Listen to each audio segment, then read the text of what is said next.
بسم اللہ الرحمن الرحیم۔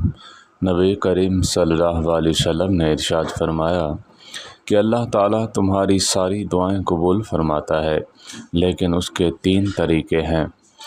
ایک، جو تم کچھ مانگ رہے ہو وہ تمہیں فوری عطا کر دیتا ہے، اور جو تم مانگ رہے ہو وہ تمہارے حق میں بہتر نہیں ہوتا۔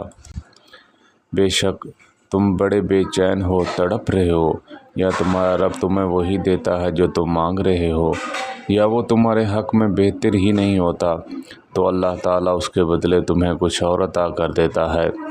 اور حضور نبی کریم صلی اللہ علیہ وسلم بعض اوقات فرماتے تھے، جو کچھ تمہارے حق میں بہتر نہیں ہوتا تو اللہ تمہاری دعا پھر بھی رد نہیں کرتا۔ تیسری صورت میں تو رب تمہاری دعائیں ذخیرہ کر لیتا ہے، اور ان کے دعاؤں کے بدلے اللہ تعالیٰ تمہیں قیامت کے دن اجر عطا فرمائے گا۔ ابو موسیٰ رضی اللہ تعالیٰ عنہ بیان فرماتے ہیں، نبی کریم صلی اللہ علیہ وسلم نے فرمایا، بھوکوں کو کھانا کھلاؤ، مریض کی عیادت کرو، اور قیدی کو رہائی دلاؤ۔ حضرت ابو ہریرہ رضی اللہ تعالیٰ عنہ بیان کرتے ہیں، رسول اللہ صلی اللہ علیہ وسلم نے فرمایا، مسلمان کے مسلمان پر 5 حق ہیں: سلام کا جواب دینا، مریض کی عیادت کرنا، جنازے کے ساتھ جانا، دعوت قبول کرنا، اور پھینکنے والے کا یرحمک اللہ کہنا جواب دینا۔ ثوبان رضی اللہ تعالیٰ بیان فرماتے ہیں، نبی کریم صلی اللہ علیہ وسلم نے فرمایا، جب مسلمان اپنے مسلمان بھائی کی عیادت کرتا ہے تو واپس آنے تک جنت کے میوے کھانے میں مصروف رہتا ہے۔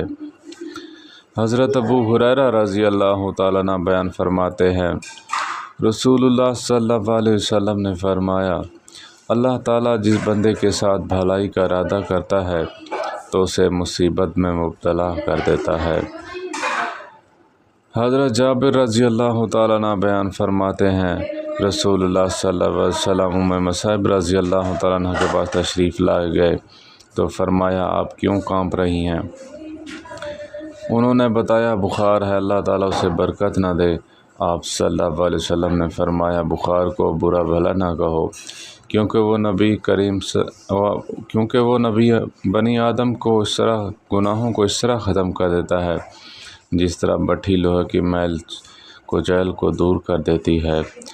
اللہ تعالیٰ ہم سب کو عمل کرنے کی توفیق عطا فرمائے۔ وآخر دعوانا الحمدللہ رب العالمین۔